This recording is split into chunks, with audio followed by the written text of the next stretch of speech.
Bienvenue à Partage et Prière, notre rendez-vous du mercredi soir avec la parole de Dieu. Aujourd'hui, nous allons parler de notre déclaration de liberté, tirée du chapitre 8 de Romains. Permettez-moi d'abord d'expliquer un peu le décor derrière moi.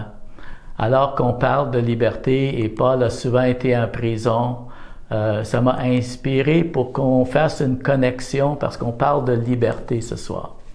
Romains 8.1 est l'une des déclarations les plus étonnantes de toute la Bible. C'est vraiment un passage révolutionnaire qui détermine le cours de notre vie. Le prédicateur John Piper lui-même a dit « La plus importante lettre de la Bible est Romains. Le plus important chapitre est Romains 8. Et le meilleur verset est le verset 1. » Et c'est ça qui sera notre thème principal ce soir. Romains 8.1, maintenant donc, il n'y a plus de condamnation pour ceux qui sont à Jésus-Christ. Et c'est le verset révolutionnaire et transformateur de notre relation avec Dieu. Les mots maintenant, donc, en grec, sont très importants. Ce sont des mots de conclusion venant d'un argument logique. Il n'y a plus aucun doute. Donc, par conséquent, il n'y a plus de condamnation. C'est ce que Paul veut nous dire. Paul réfère à ce qu'il a enseigné du chapitre 1 à 7 concernant notre nature pécheresse et les conséquences du péché et la puissance de Jésus-Christ pour nous en libérer. Paul a bien préparé le terrain. Il nous a prouvé que nous sommes incapables d'atteindre la justice de Dieu par notre propre capacité. Faisons donc une comparaison entre Romains chapitre 3 verset 20. Qui déclare en fait le donc de la condamnation. Et Romains 8.1, lui, nous donne le donc d'aucune condamnation. Donc, c'est vraiment deux choses en opposition. Une vérité formidable et la conclusion d'un argument merveilleux. Regardons Romains 3.20. C'est pourquoi donc, par les œuvres de la loi, aucune chair ne sera justifiée devant lui. Alors que Romains 3.20 déclare des mots de la conclusion de cette section-là, qui est une condamnation, en fait. C'est une déclaration de condamnation. La loi ne peut pas justifier personne. Elle est utile pour nous donner la connaissance du péché, comme on lit, mais elle ne peut pas nous sauver. Mais en Romains 8.1, plutôt, maintenant, il n'y a plus de condamnation. Et c'est ça la vérité vraiment extraordinaire. En d'autres termes, parce que Jésus est mort à notre place, la punition que nous méritons pour notre péché a été entièrement placée sur lui.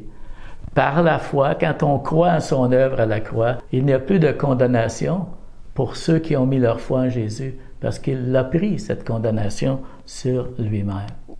Le concept de liberté était très important pour Paul, puisqu'il a passé tant de temps dans diverses prisons. Il a écrit beaucoup de ses lettres quand il était en prison. Le décor ici que j'ai choisi, c'est la prison de Rome, où Paul a finalement attendu son exécution. Mais Paul ici ne nous parle pas d'une liberté physique, mais de quoi de plus grand. Paul veut dire, mon corps est enchaîné ici en prison, mais mon esprit est libre en Christ. Avez-vous déjà été arrêté et emprisonné? Ça m'est arrivé dans mon ancienne vie, à quelques reprises, et c'est assez traumatisant. Mais dans mes nombreux voyages missionnaires aux Philippines, j'ai pu annoncer l'Évangile dans plusieurs prisons.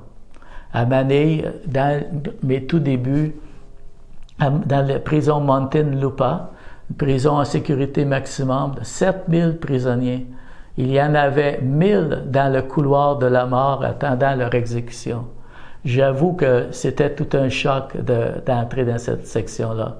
Nous avions un de nos pasteurs qui enseignait le cours Nouvelle Vie, qui venait de notre Église, et plusieurs prisonniers l'ont complété, se sont convertis, tout en attendant leur exécution. Qu'est-ce que vous pensez qui se passe dans le cœur de prisonniers qui se convertissent, mais qui demeurent en prison, ou qui se convertissent, mais qui attendent leur exécution? Plus tard, à Daher City, quelques années plus tard, à quelques reprises, j'ai fait du ministère avec ceux qui visitaient les prisons. Mais ce qui m'a touché, c'était la grande prison provinciale où je suis allé à quelques reprises. La première fois, j'ai partagé mon témoignage, j'ai prêché, et ça les a vraiment rejoints, ils se sont identifiés à moi, et à l'appel, une grande foule d'hommes et de femmes se sont avancés. Et lors de notre visite, quelques années plus tard, nous avons fait 2 missions médicales dans les prisons, accompagnés de soldats, de policiers, etc. C'était toute une expérience. Nous avons même reçu des certificats de reconnaissance et de remerciement des chefs de la prison, des dirigeants de la prison et de la province. Pendant que la mission médicale se déroulait, je supervisais toute notre grande équipe. Avec un autre groupe, j'allais dans les autres secteurs de la prison. On chantait et on partageait nos témoignages et la bonne nouvelle. Et par la grâce de Dieu, là encore, on a pu connecter avec tellement de prisonniers et qui donnaient leur vie à Jésus, vraiment le recevaient comme sauveur.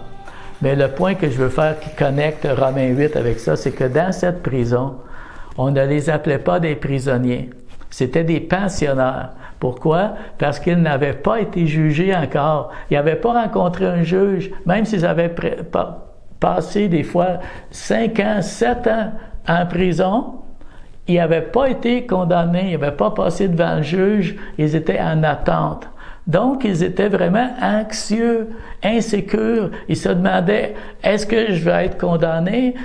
Qu'est-ce qui va m'arriver dans mon futur? Ça fait déjà des années que je suis ici, dans une prison, et puis j'ai même pas été encore condamné. Ça me fait penser un peu aux gens qui ont encore des doutes, qui n'ont pas encore pleinement compris cette déclaration-là de Romains 8.1. Et c'est un peu comme ces pensionnaires-là, ils sont en attente, ils se demandent s'ils vont être condamnés, s'ils ont fait quelque chose. Est-ce que vous luttez encore avec des doutes à ce sujet-là? Et pourtant, la déclaration de Romains 8.1 est très claire. Il n'y a pas de punition, il n'y a pas de colère de Dieu à craindre si vous êtes en Jésus-Christ, si vous avez mis votre foi en Jésus. Romains 8.2 nous dit, en effet, portez bien attention à ces mots-là. En effet, la loi de l'Esprit qui donne la vie en Jésus-Christ m'a libéré de la loi du péché et de la mort. L'expression « en effet » en grec, encore une fois, c'est utilisé pour argumenter et pour intensifier ce qui a été dit. Verset 1, on a une grande déclaration. Il n'y a plus de condamnation. Il n'y en a plus de condamnation. En effet, alors, c'est pour ça que le verset 2, c'est important. Ça parle de notre position devant le Seigneur. Elle t'a libéré de la captivité que la loi du péché et de la mort exerçait sur nous, sur toi et sur moi. Parce que quand on n'a pas cette assurance-là, qu'on a du doute, le doute fait naître la peur. On n'a pas d'assurance. On se demande qu'est-ce qui se passe, qu'est-ce qui va arriver. Nous devrions aussi considérer le revers de la médaille. Qu'arrive-t-il si vous n'êtes pas en Jésus-Christ ce soir?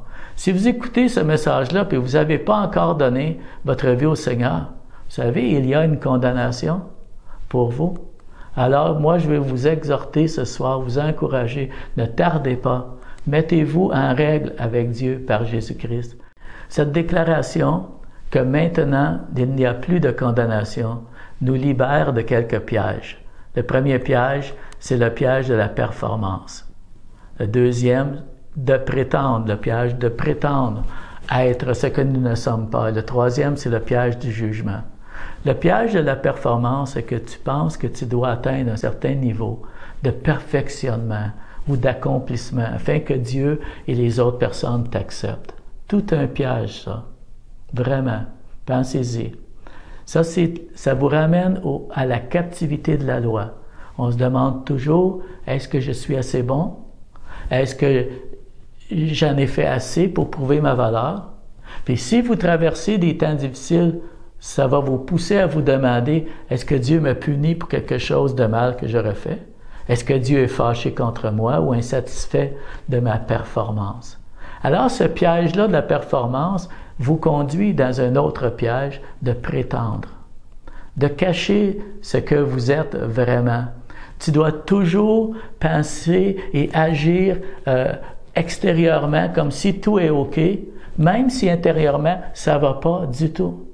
Tu marches avec un sourire, tu donnes des bonnes réponses, mais tu ne révèles pas vraiment tes luttes intérieures. Le troisième piège, c'est une autre conséquence tragique de ne pas saisir la vérité de Romains 8.1. Si quelqu'un ne se sent pas assez devant Dieu, ça va le pousser à porter des jugements sur les autres, parce qu'à ses yeux, eux aussi ne sont pas assez ceci, ou bien non, ils sont trop cela. Et ça va amener des jugements, des accusations, puis ça va amener des divisions, parce que les gens vont se sentir jugés et rejetés. Donc, la déclaration de Romains 8.1 nous libère de tous ces pièges. Parce que, dans le fond, ça nous montre que Jésus a vu ce que nous sommes, et malgré tout ça, il nous libère de toute condamnation. C'est merveilleux. Ça veut dire que si toi, tu me juges et tu pointes mes défauts, je peux te répondre. Dieu sait tout ça. Il savait tout ça quand il m'a choisi, quand il a choisi de m'aimer en Christ.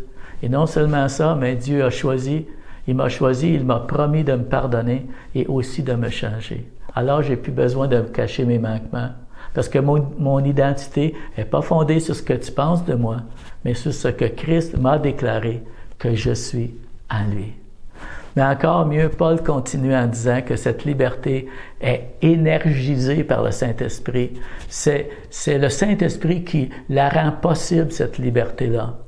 Au verset 2, ça dit « En effet, la loi de l'Esprit qui donne la vie en Jésus-Christ m'a libéré de la loi du péché et de la mort. » C'est cette puissance-là. Comme la mort de Jésus vous a libéré de la punition du péché, sa vie de ressusciter en vous par le Saint-Esprit qui vit en vous va vous libérer de la puissance du péché. Et ça prend une force supérieure à ta force pour te rendre capable de vaincre le pouvoir du péché. Ça devrait être évident pour tous.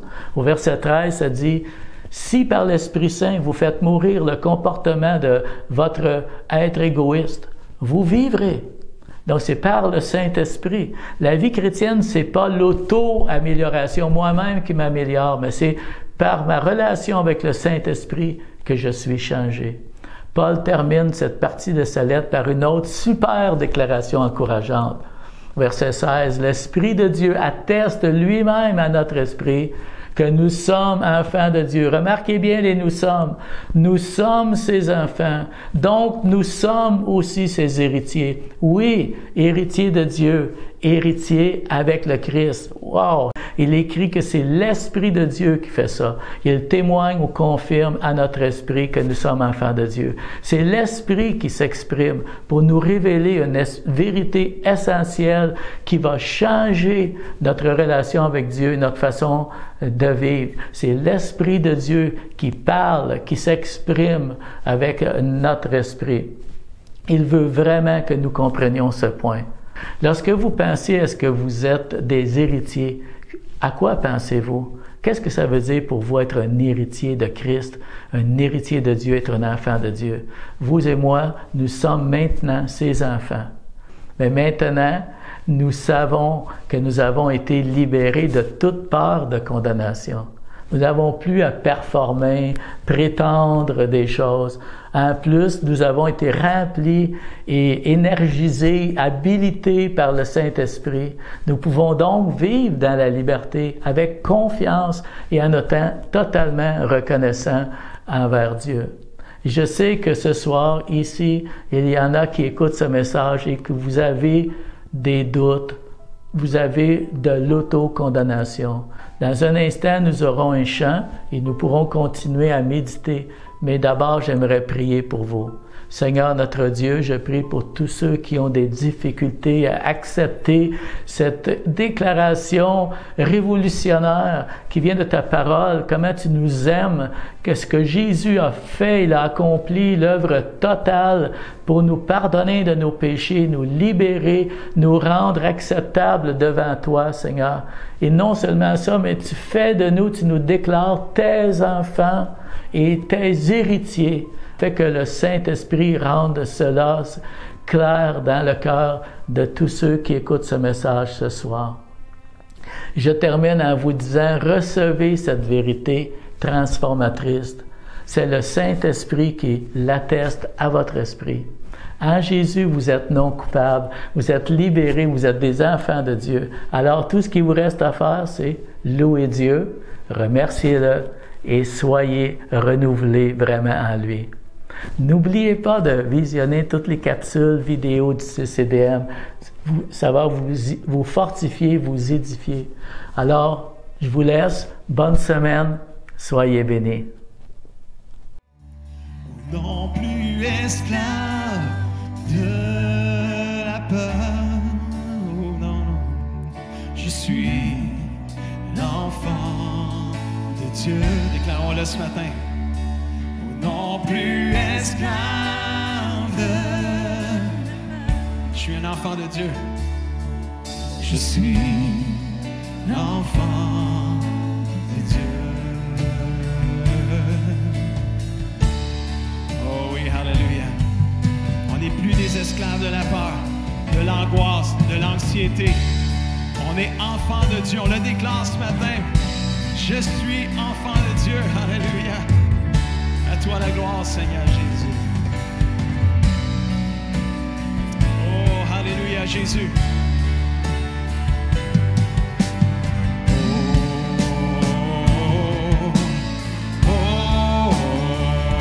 Laissez-moi entendre vos hauts.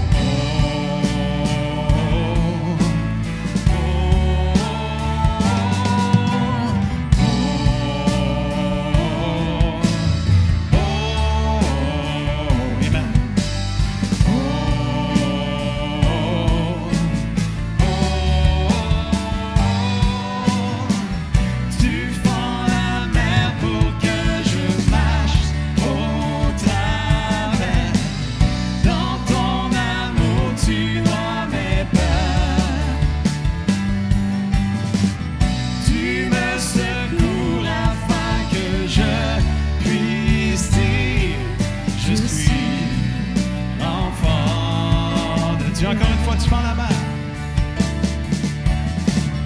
Tu fends la mer pour que je marche. Oh, il y a un miracle de Dieu pour toi. De ton amour, tu dois m'épargner. Juste reçois-le par la foi. Secours-nous, Seigneur. Tu me secours afin que je puisse dire je suis enfant de Dieu. Non plus esclave, non plus esclave de la peur. Non, non, non, je suis l'enfant. Déclare-le de tout ton cœur, non plus esclave, non plus esclave de la peur. Je suis l'enfant de Dieu. Encore une fois, tu fends la mer, mon Dieu. Tu fends la mer pour que je marche au travers. Dans ton amour, tu dois m'épargner. Merci, mon Dieu. Tu me secours afin que je puisse dire je suis l'enfant de Dieu. Non plus esclave, dernière fois. Non plus esclave de la peur. Je suis l'enfant de Dieu. Non plus esclave de la peur. Je suis enfant de Dieu. Je suis enfant, je suis enfant.